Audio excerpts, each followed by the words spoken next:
stand by his side, a united stand, fighting for truth across the land. With God as our strength, our spirits will soar. Truth and justice prevail forevermore.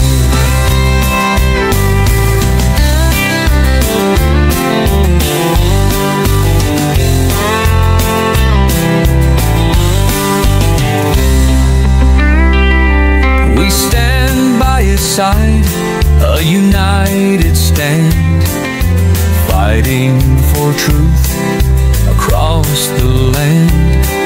With God as our strength, our spirits will soar. Truth and justice prevail forevermore. We stand by his side, a united stand, fighting for truth across the land. With God as our strength, our spirits will soar. Truth and justice prevail forevermore. We stand by his side, a united stand, fighting for truth across the land. With God as our strength, our spirits will soar. Truth and justice prevail forevermore. Forevermore.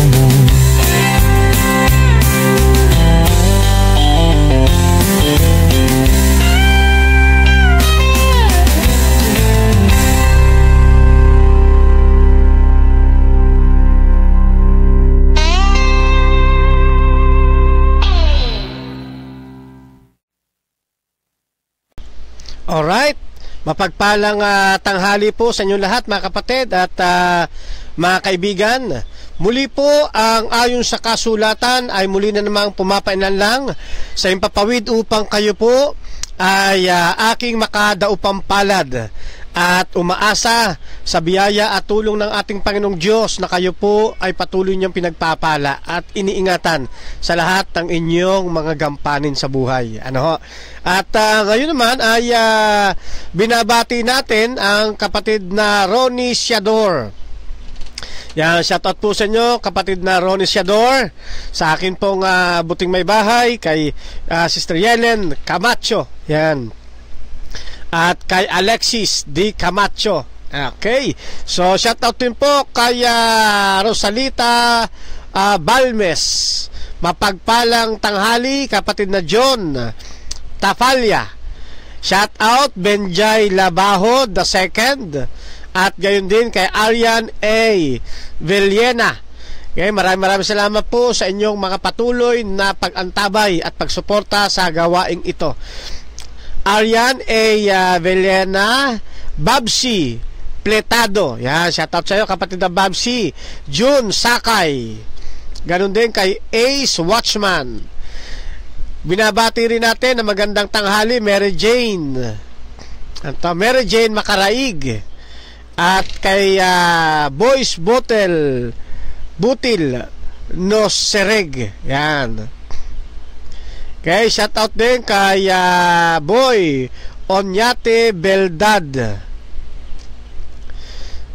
Carolina L. Concepcion, mapagpalang tanghali po sa inyong lahat dyan.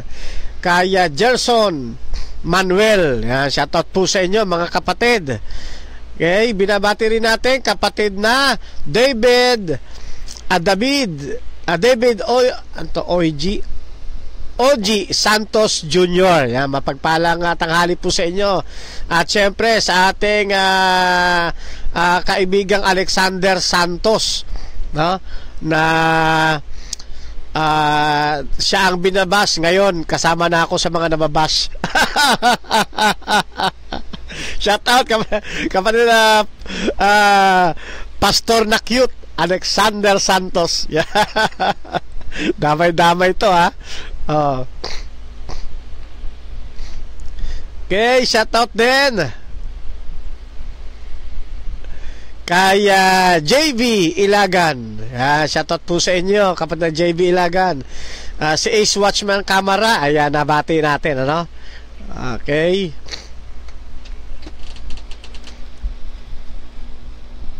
Mabagal itong aking ano eh. Watching from Ujongan, Romblon, Alan de los Reyes dito. May nandito yung ka-apelyido ng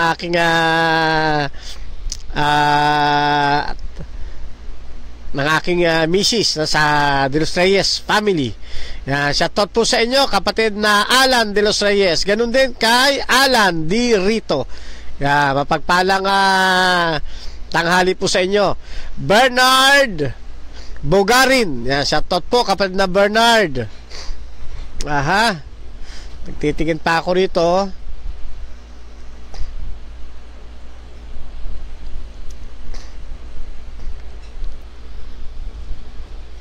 Okay.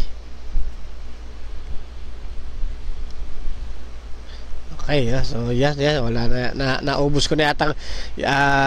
Ngayon po ay araw ng Lunes at tiyak yung ating mga kaibigan, mga kapatiran ay nasa trabaho ngayon, ano? Yan, pahangad natin na patuloy silang pakaingatan ng ating Panginoon at bigyan ng sapat na lakas, kalusugan para sa kanila pong gawain sa buong maghapon. Okay? So, ngayon mga kapatid ay tulad nga ng aking pong naipost na tatalakay tayo ng studying the book of Romans. Ito po yung verse by verse challenge ng atin pong kaibigang Pastor na cute. Si Pastor Alexander Santos, na dumarami na ang sumusunod sa challenge, no? Si kapatid na Dudes ay pakiwari ko ay tumugon na rin, ano, sa challenge. Kahit na tayo isaling pusa, ay nag-i-enjoy ako dito sa pakikisali ko rito sa verse by verse.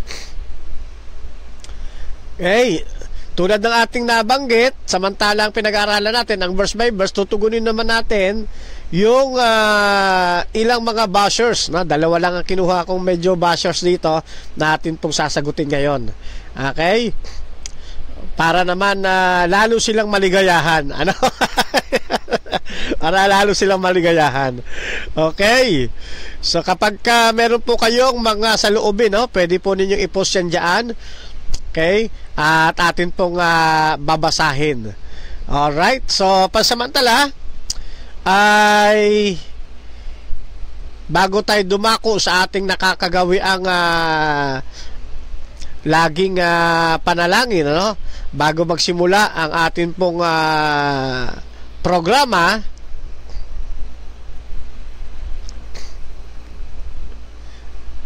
teka, batiin ko muna sa kapatid na Kirma Keriyaku. Yan. So, shout out sa iyo, kapatid na Kirma.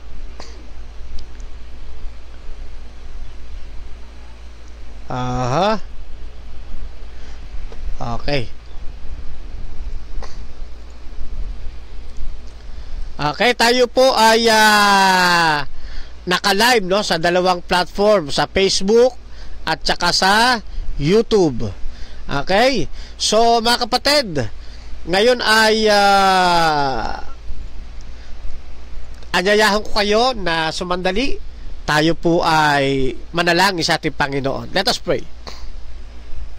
Isa pong malaking karangalan, Amang Banal, na kayo po ay patuloy naming mapaglingkuran sa Espiritu at katotohanan.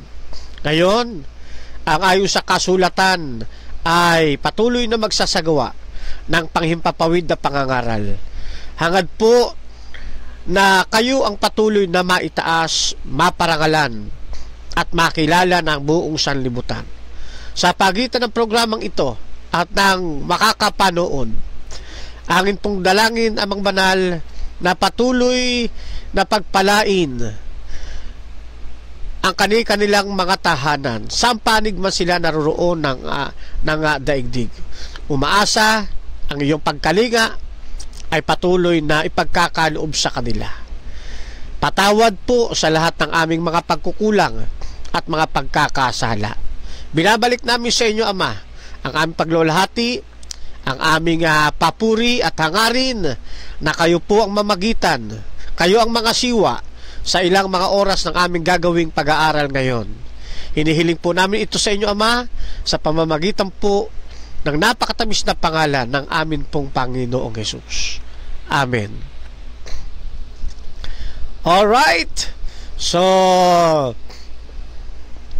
tayo po ay dadako na sa atin pong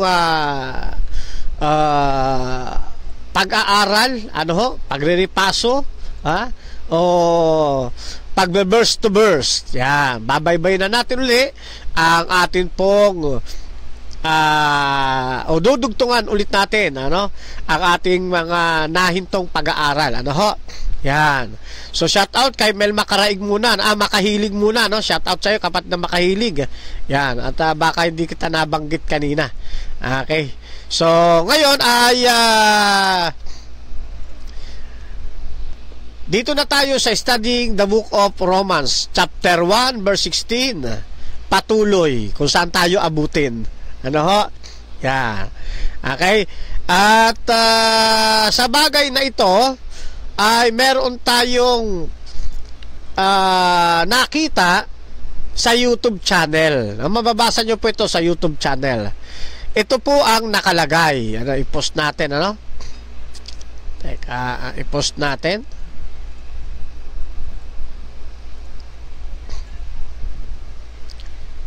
Teka aayusin ko muna kasi gusto ko po na inyo itong makita para hindi lang ako ang nakakabasa kundi kayo man din. Yan. Okay. Try natin kung papasok na. Pumasok na. Okay. Ito po ang sabi sa YouTube channel natin. Samantalang napanood niya yung, ewan ko kung napanood or I think napanood niya, Yan. Sabi niya rito ni Jerry Flores 5035. Yan, kahapon ito.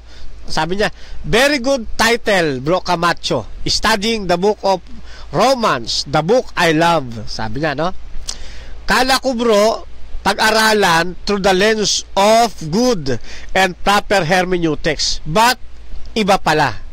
Hope one day you'll present it hermeneutically. Good day and God bless to your ministry. So kapag katitignan nyo ito, parang parang malambot, kasi introduction niya, Yan. Pero pagdating sa kalagitnaan, mayroong sipa. Yung mga term, kala ko, bro, pag-aralan through the lens of good and proper hermeneutics, but iba pala. Yan. So dito ay sinagot natin through Yan. Dito rin sa nag-reply tayo sa kanya. Ito yung sagot ko. Yan.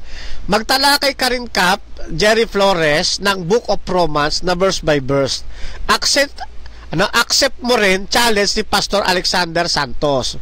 Then ilapat mo, Kap, through the lens of good and proper hermeneutics para marami kami na matuto. Abangan ko. Yan. Kaya dito sa verse by verse ang binabas lang dito si cute na pastor Pastor Alexander Santos. Ngayon meron na rin pero ito pinagpapalagay ko ito kumbaga sa burn, ito ay first degree. First degree lang ito. Okay? Yeah. Medyo pumipitik-pitik lang ito, akala niya daw to the lens of good and proper hermeneutics, but iba pala. Pero napansin ko si Jerry Flores ay ginagamit niya yung term na hermeneutics, pero ang totoo, hindi niya po alam. nang sabihin niya, nang siya ay mag-comment sa ating book by book o verse by verse challenge, ano ho, dito sa Book of Romans, nang sabihin niya na dapat pag-aralan ito ng through the lens of good and proper hermeneutics, no? So lumalabas, hindi niya alam ang hermeneutika. Bakit? Sapagkat ang ginagawa nating presentation sa Book of Romans, sa verse by verse, ay through the lens of good and proper hermeneutics na. Oh? So nakita ko, hindi niya, or siguro may nalalaman siya, pero hindi ganun kalalim. Oh, kaya dito, walang ano ito walang tawag dito, walang kirot ito ano? Yeah. Kasi ina-apply na natin sa ating verse by verse ang hermeneutics. Mamaya papaliwanag ko kung paano natin ina-apply. Ano? Para makita nyo lang ho na yung post ni kapatid na Jerry Flores, walang saysay at wala rin siyang alam, katulad ng iba na nang babash. Wala rin silang malawak na kaalaman pagdating sa proper hermeneutics, o yung sinasabi niya the lens of good and proper hermeneutics. Wala. Kasi kung meron silang alam, kung merong alam si kapatid Jerry Flores, hindi niya ipopost at hindi niya sasabihin itong bahaging ito. Ano? Kaya sabi pa niya, hope one day you'll present it hermeneutically. So talagang sa kanyang pagkakapresent, hindi natin ini-apply yung hermeneutics sa principles. Okay? Kaya sabi ko, wala itong alam na kaibigan natin ito. Pero ngayon, bibigyan natin tuturuan natin si kapatid Jerry Flores na yung pinapanood niyang verse by verse. Dito sa nag-start tayo sa studying the Book of Romans, ay yung sinasabi na niyang true lens of good and proper hermeneutics.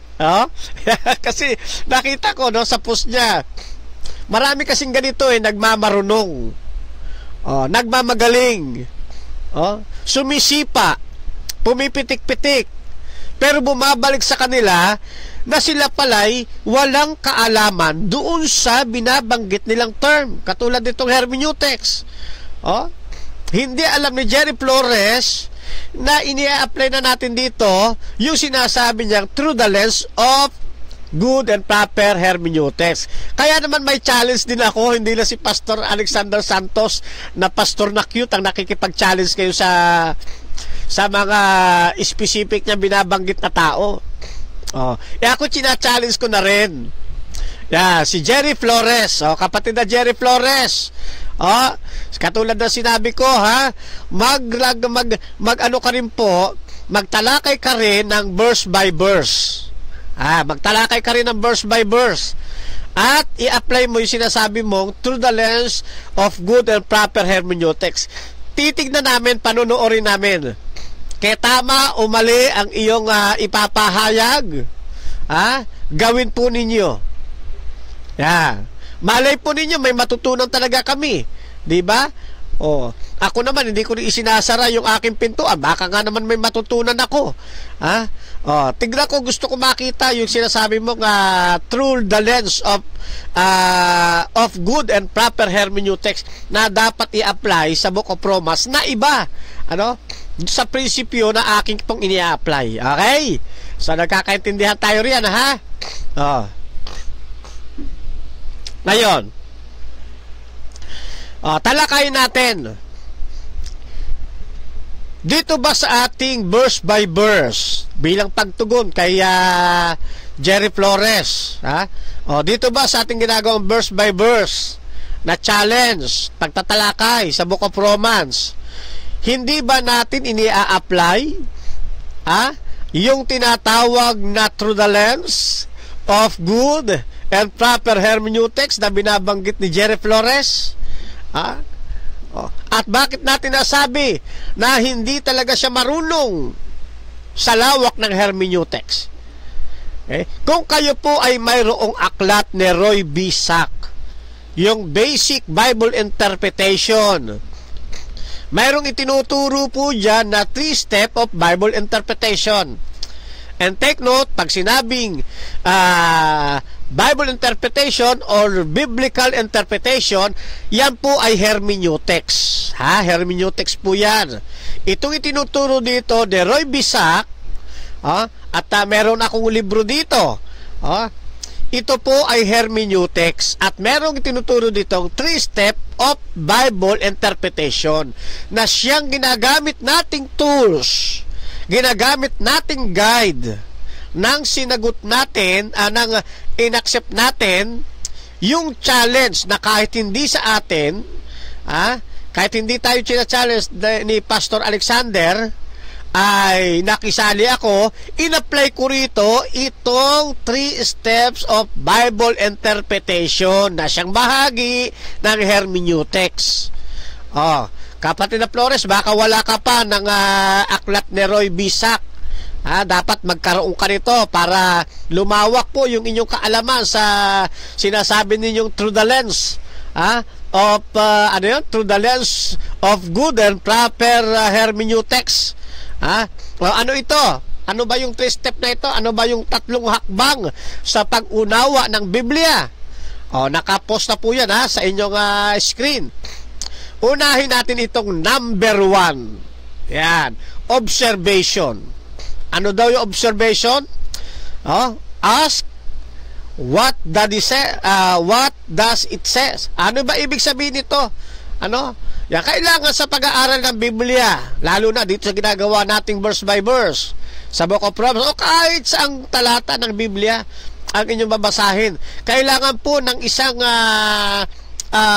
obserbasyon. Hindi mo basta i-interpret kaagad ang Biblia yung iyong nababasa. Kailangan po ninyo ng obserbasyon at kayo yung magtatanong. Ano itatanong? Ano ang sinasabi nito? Yan. Dapat maunawaan natin by context, kaya yan ay larger context or immediate context. Yan hermeneutics term yan. Kapatid Flores, larger context at saka immediate context. Itatanong ninyo, ano ba sinasabi nito? Kasi hindi mailalagay yung talatang ito kung walang pinagmumulang pag-uusap o walang pinagmulan na salaysay. Ano ba yung nilalaman ng context nito? Bakit ito sinabi dito? Yan. Ano ang sinasabi nito? Kaya dito pinagmamasdan nating mabuti yung teksto na ating binabasa. Tinutukoy natin yung mga detalye. Sino ba ang nagsalita? Kaya lagi natin sa introduction pa nga lang, di ba, ng ating Book of Romans, binanggit ko at pinagtibay ko roon sa aking introduction na ito'y sulat ni Apostol Pablo. Sino ang nagsasalita? Lagi nating binabanggit, sabi ni Apostol Pablo. Yan. Sino ang kausap? Di ba lagi ninyong narinig sa atin? Ito ay sinabi ni Apostol Pablo para sa mga taga-Roma. Tapos dinitalye pa natin ano ba yung mga faith ng mga taga-Roma. At bakit niya gustong pumunta roon? Yan. Yan yung lawak nung biblical interpretation. Ito bahagi pa lang ito ng hermeneutics, itong observation. Mahalaga ito. Ano sinasabi nito? Sa loob ng mga pangungusap niyan, para malaman mo kung ano sinasabi niyan, pagmamasdan mo mabuti, pag-aaralan mo mabuti, babasahin mo ang teksto. Hindi yung pagkabasa, bato agad. Yan. Tutukuyin natin yung detalye. Aalamin ng detalye kung sino ba yung nagsasalita. Sino ba yung kinakausap. Kailan at saan ito nangyari. Ipinahayag ko yan sa Book of Romans, di ba? Binanggit ko pa dyan kung mga anong taon yan na isulat o isinusulat ni Apostol Pablo at nasaan si Apostol Pablo ng kanyang isinusulat ang Book of Romans. Siguro maganda niyan kapatid na Jerry at mga kababayan na mga bashers, umpisahan nyo doon sa Roma natin, yung umpisang-umpisa, yung Book of Romans, Introduction at Chapter 1. Ayan. Tapos, andyan naman, nilalagay ko yung mga tala-talata kung saan na tayo nahinto, saan tayo natapos. Para nakikita ninyo, yung pagdidiscuss pala ni Fernando Camacho, hermeneutically guided pala ito. Yan. Kasi ito yung ginagawa natin hindi tayo yung katulad ng ibang mga ngaral na basta lang makapagsalita Tayo merong guide na sinusunod. Palibasa, alam natin ang biblical interpretation, ang biblical hermeneutics, kaya ito yung ginagawa nating guide. Maliban siyempre, of course, sa banal na espiritu. Siyang pinakapunong tagapag-guide natin. Okay? Pero pagdating dito sa mga ganitong mga situation, ini-apply natin ang hermeneutics na akala ni Jerry Flores ay hindi natin ini-apply kasi wala siyang ganung kalawak na kaalaman sa hermeneutics. Kaya yung number 1, na-apply natin po yan. Sa bawat pagtatalakay natin, na-apply natin yan. Ngayon, ano yung number 2? Pagkatapos mong obserbahan, pagkatapos mo malaman ang detalye, saka tayo magpapasok ng interpretation at magtatanong tayo uli, what does it means? Ano yon? Anong ibig sabihin nito? Kung sa una, ano ang sinasabi nito? Ngayon naman, ano ang ibig sabihin ng mga talatang ito? Dapat sa ikalawang bahagi ng Bible Basic Interpretation o Hermeneutics, dito sa 3-step, ang binabanggit ko, yung 3-step of Bible Interpretation. Sa ikalawang bahagi, uunawain natin ang kahulugan ng bawat mensahe.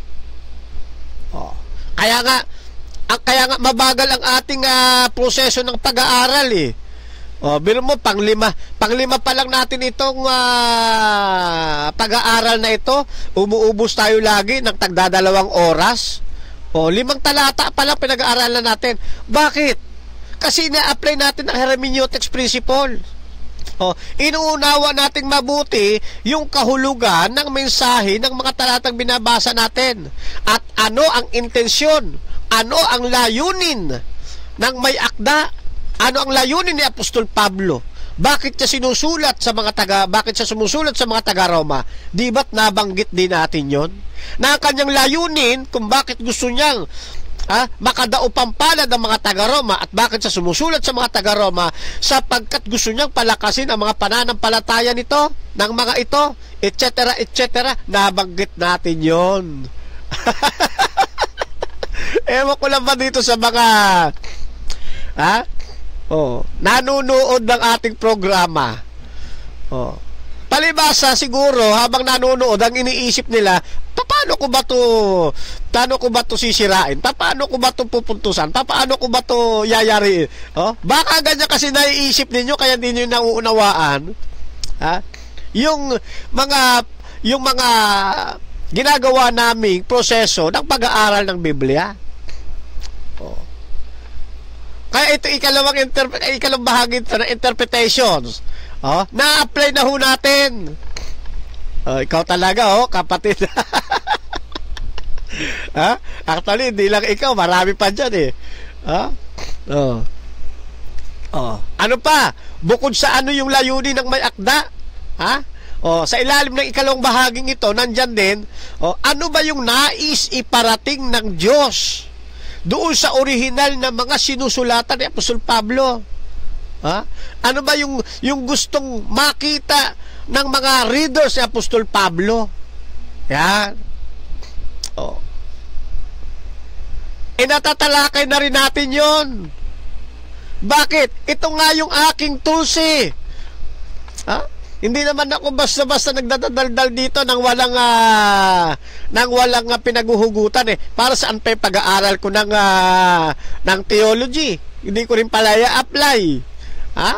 Oh, kanto talaga mga kaibigan ko ito. Ha? Oh, pumipitik-pitik pa kayo. Kaya lang eh. Ano ba yun? Kumbaga, nagsindi ka ng paputok. Tapos yung pumutok eh, singaw lang pala. Tawag ng iba supot. Walang silbi. Oh.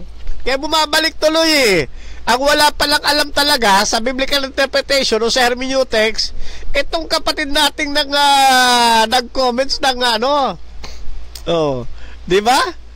Oh, ano naman ikatlo? Oh, sige, baka sa ikatlo pumalya tayo eh. Oh, sige.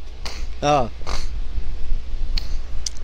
Ikatlo, ano daw? Application. Ano to? Ano ibabangon mong tanong? How does it apply to me? Ayan. Ano tawag dyan? Reflection. Meron ba tayong ginagawang ganyan? Meron. Kaya nga lagi natin sinasabi. Sa panahong ito. Lagi natin sinasabi, yung message sa panahon nila, message din hanggang sa panahon nating ito. At marami kako tayo ditong matututunan. Number 3 po yan, application. Paano ito aangkop sa akin bilang mambabasa ng mga sulat ni Apostol Pablo? Ganun po yan. Ano ibig sabihin niyang tanong na yan? Paano ito maaangkop sa akin? Paano ko ba isasabuhay yung mensaheng ito sa araw-araw kong pamumuhay? Yan po yan. Kaya nga natalakay din natin nung nakaraan eh. Yung iba't ibang interpretation din ng iba. Hindi angkop sa pananampalatayang Kristiyano. Bakit? Isinasabuhay, inaalam na natin eh. Iniaangkop na natin ito kung paano natin ito maisasabuhay yung mga mensaheng nababasa natin. At ano ang nais ng Diyos na makita natin dito na maging pagbabago ng ating buhay?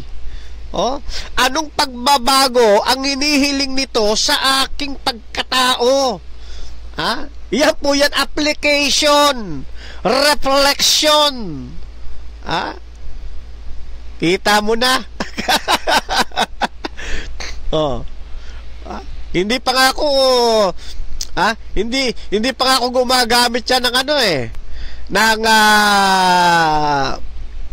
ng tatawag ng biblical languages eh.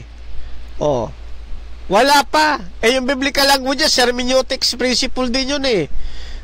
Dito pa lang, ito pa lang ginagamit ko ngayon, yung 3 principles, yung 3 steps of Bible interpretations. Saan makikita?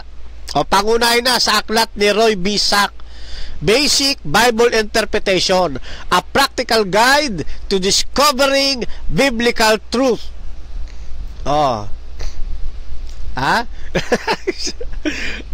Ayan yan mga kapatid, Huwag pabugso-bugso. Ang kailangan ninyo makinig. At huwag puro paglaban.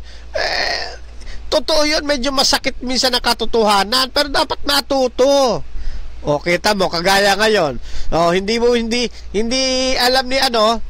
alam ni Jerry Flores yung palang ini-apply kong prinsipyo ng pag-aaral natin dito sa Book of Romans ng verse by verse ay through the lens of good and proper hermeneutics na. Kaya sinasabi niya na hope one day you'll present it hermeneutically. Hindi sa hinaharap pa, nung nakaraan pa ina-apply na natin. At sa tutoy na lagi tayong nag-aaral ng Biblia, yan ang lagi nating guide.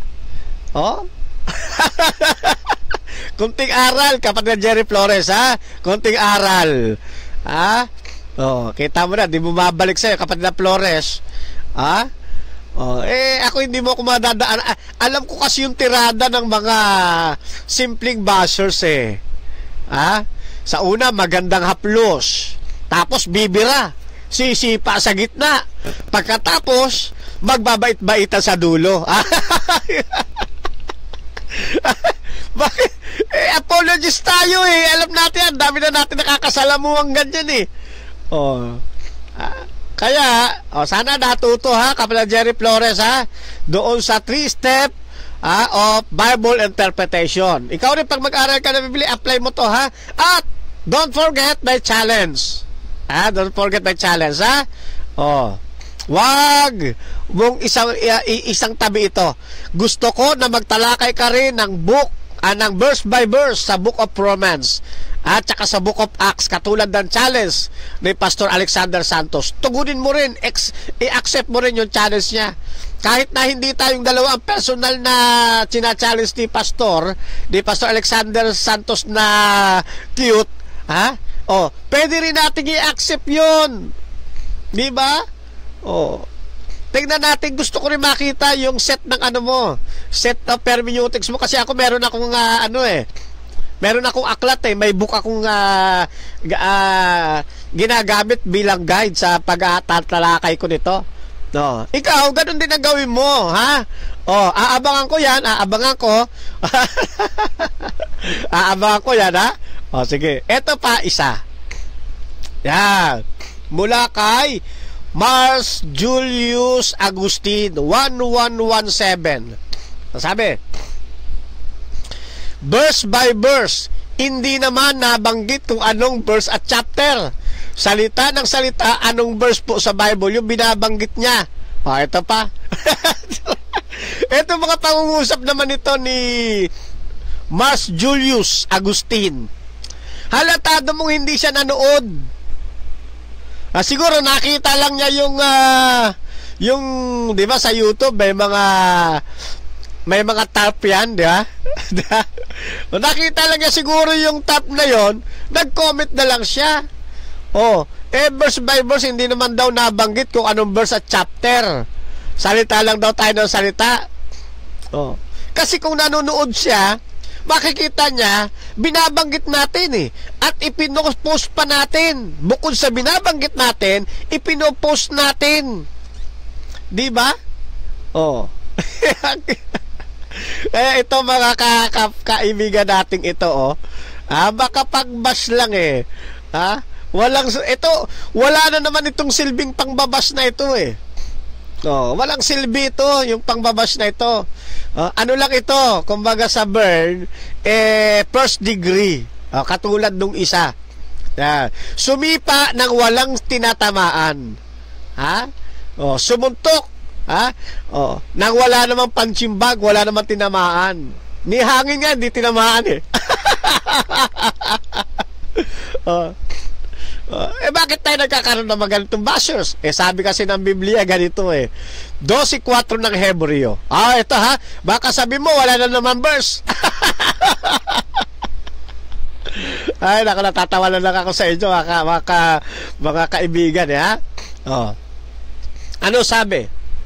Sapagkat ang salita ng Diyos ay buhay at mabisa at matalas kaysa alinmang tabak na may dalawang talim at bumabaon hanggang sa paghiwalay ng kaluluwa at espiritu, ang mga kasukasuan at ng utak at madaling kumilala ng mga pag-iisip at mga haka ng puso.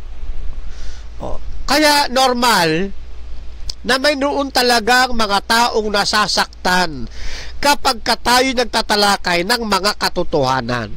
Bakit? Masakit ang katotohanan Masakit kung minsan ang salita ng Diyos. Sino yung nasasaktan dito? Di yung wala pa sa pagtalima, sa pananampalataya. Yun ang mga nasasaktan dito.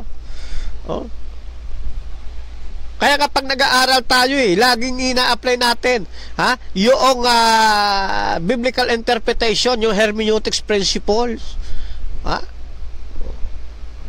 At hindi lang basta nating kinukuha yung larger context at yung immediate context, maging yung syntax, pinag-aaralan din natin yung syntax ng bawat talata na binabanggit dito. Kaya nga napag-aralan natin nung nakaraan, di ba? Ano ba ibig sabihin nung patalimain sa pananampalataya? Yung tumalima sa pananampalataya. By syntax, inaral natin po yun. Ano ba ibig sabihin nun? At nakita natin, ang ibig lamang palang sabihin noon, na yung mga tao wala pa sa pananampalataya, ay mapasunod ni Apostol Pablo sa pananampalatayang mayroon siya o sa pananampalatayang sinasampalatayanan niya. Kaya para sasabihin hindi na-apply ang hermeneutics. At ito naman isa, wala daw talata, wala daw verse and chapters, hindi ko alam. Kung hindi man siya nanonood, halimbawa, pinlay niya, hindi man siya nanonood, mapapakinggan niya eh. May mga talata tayong binabanggit eh. So in short, hindi talaga siya nanood at hindi siya nakinig doon sa YouTube channel natin.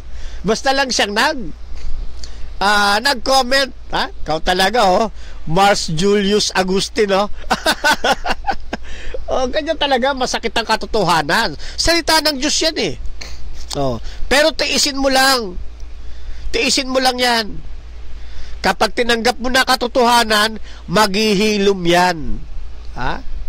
Kapag naghilom yan, at ikay nadala, tumalima, sumunod sa pananampalataya, hindi ka na masasaktan. Bakit? Hindi na lumalaban sa yung salita ng Diyos eh. Kakampi mo na. Ganun po yan. Pero kapag kalaban po ninyo salita ng Diyos, taliwas kayo sa sinasabi ng salita ng Diyos, yan, masasaktan talaga kayo. Masasaktan talaga kayo. Kaya, kunting mga kaibigan, kapag kayo'y manunood, gawin ninyong pag-aaral talaga. Wag puro galit ang nasa puso. Wag puro galit, Ang nasain ninyo, paano ba ninyo mauunawaan yung ipinangangaral na salita ng Diyos? Yan po ang gagawin po ninyo, mga kapatid. Huwag puro paglaban. Ano pa sabi ng ibang talata? Ito. Galatia 4:16. Kaya nga ako bagay naging kaaway ninyo sa pagsasabi ko sa inyo ng katotohanan. Itong mga terminong ito na binabanggit ni Apostol Pablo, hanggang ngayon umiiral po yan. Yung mga nagsasabi ng mga katotohanan, ginagawang kaaway ng ilan. Andyan yung ibabash, magbabash ka. Ayan na nga, meron na nga tayo tinatanggap ng mga pangbabash. Bakit? Nagsasabi tayo ng katotohanan eh. Guided by the Holy Spirit yung ating ginagawa. May panuntunan tayo na sinusunod sa biblical interpretation o hermeneutics. May verse tayong binabanggit.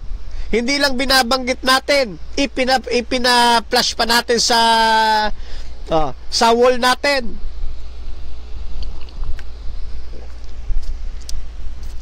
Kaya lang, dahil sa ang tingin sa atin, kaaway, hindi nila nakikita yung katotohanan ng ating ibinabandila. Yan, gumagawa sila ng sarili ng istorya. Nung pinaputok, wala. Supot, hindi pumutok. O yung pangbabas ninyo, wala man lang tinamaan, bumabalik lang sa inyo. Ano pa sabi sa ibang talata?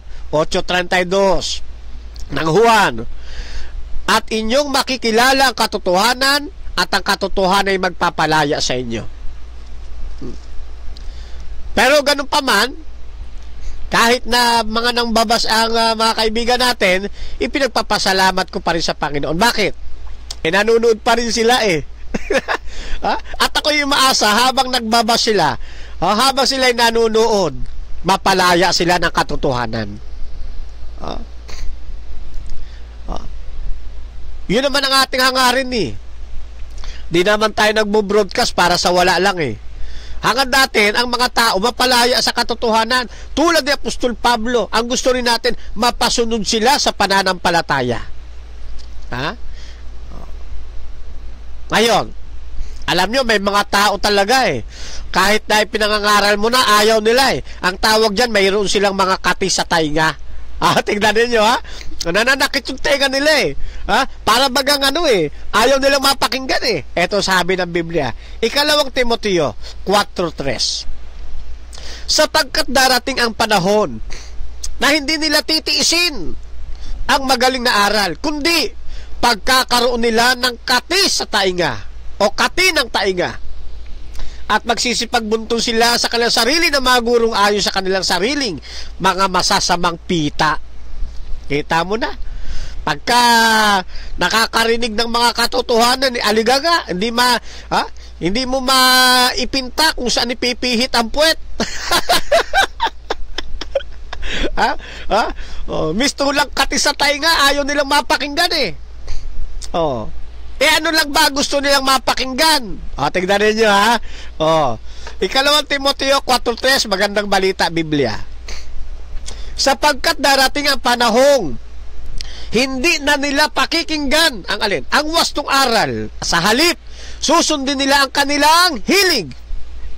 Mangangalap sila ng mga gurong walang ituturo, kundi ang mga bagay lamang na gusto nilang marinig. Ano yung gusto ng may mga kati sa tainga? Yung ayaw pakinggan yung wastong aral?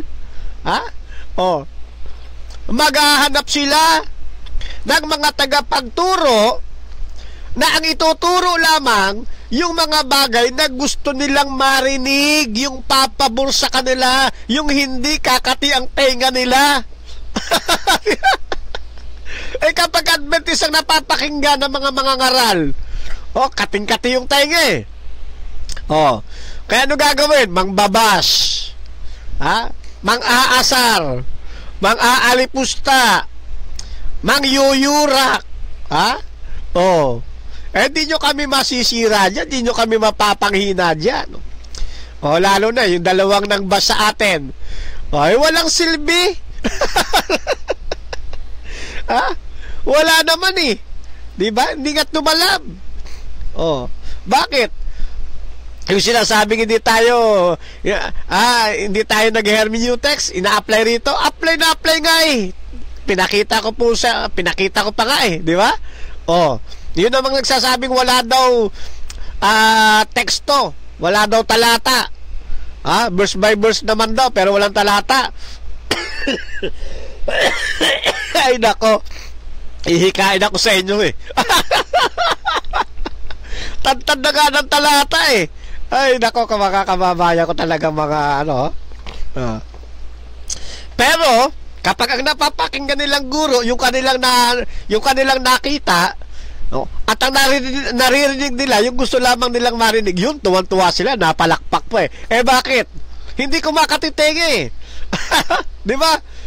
Napapakinggan nila yung gusto nilang marinig eh. Pero dahil iba pananampalataya nila sa atin, sa Adventist, yun, talaga namang banas na banas. Inis na inis. Kaya kung ano-ano gagawin sa atin. Biblical principle yan eh. Sinasabi ng talata ng Biblia. May mga ganun talaga eh. Tuloy natin sa 4. At ihihiwalay sa katotohanan ang kanilang mga tainga at mga iba baling sa katha. Kita po ninyo, ayaw ng katotohanan, saan nila gusto? Doon na lang sila makikinig sa mga katha-katha, sa mga pinagkakawing-kawing ng mga palapalagay ng kanilang mga teologian, sa mga pinaglulubid-lubid ng mga buhangin para gawing doktrina. Doon na lang sila. Pero pagdating sa katotohanan, ayaw nila. Pero doon sa mga tao talaga naghahanap ng katotohanan, malalaan nila, makikita nila. Kaya nga sabi ni Pastor na cute ni Pastor Alexander Santos na kaibigan natin sa mga nagtatalakayan niya, pakinggan ninyo lahat. Si Pastor Alexander siya ang unang nagtalakay ng verse by verse. Tapos kahit hindi tayo nahamon, tumugon tayo. Si kapatid na Dudes, tumugon. Ano sabi ni Pastor Alexander? Pakinggan ninyo, tapos kayo na maglimi-limi, kayo na kung sino nagsasabi sa kanila ng totoo. Ganun dapat, mga kaibigan, mga kapatid. At sa pakikinig ninyo, ang sabi ng Juan 8:32, at inyong makikilala ang katotohanan, at ang katotohanan ay magpapalaya sa inyo. Alam niyo ba mga kapatid kung bakit ako nakisali sa verse by verse ni Pastor Alexander Santos? Na hindi naman akong hinahamon? Kasi gusto kong makipagsabayan doon sa mga taong naghahayag ng verse by verse para makita ng mga taong nag-oobserba, naghahanap ng katotohanan kung sino sa kanila ang nagsasabi at nagtuturo ng tunay na katotohanan, sapagkat ito ang magpapalaya sa kanila. Yan po yan mga kapatid, sana doon sa dalawa nating bashers, kapatid na Jerry Flores at kapatid na sino yung isang bashers natin? Mars Julius Agustin. May natutunan kayo sana sa ating pagtugon sa inyong mga pangbabas. Okay? Kita na ninyo, ano pa lang yon, pagtugon pa lang sa pangbabas. Kumain na tayo ng 30 minutes. Ngayon, bago muna ako dumako dito sa ating verse by verse ng Romans chapter 1 verse 16 patuloy, babati muna ako sa ating mga nasa comment section. Punta muna ako sa ating guys. Baka nandiyan sila Okay.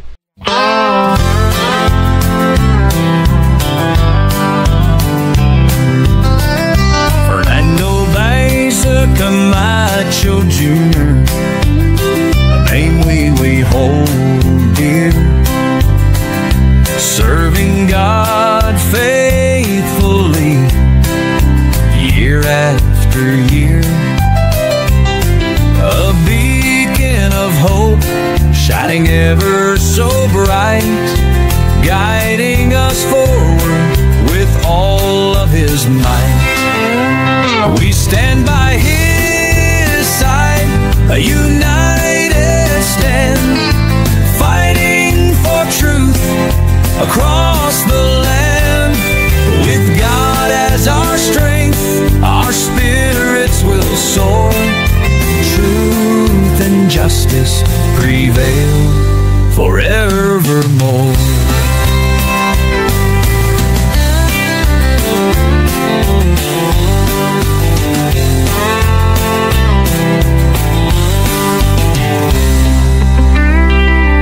We stand by His side, a united stand, fighting for truth across the land. With God as our strength, our spirits will soar. Truth and justice prevail forevermore. We stand by His side, a united stand, fighting for truth across the land. With God as our strength, our spirits will soar. Truth and justice prevail forevermore. We stand by His side, a united stand, fighting for truth across the land. With God as our strength, our spirits will soar. Truth and justice prevail forevermore.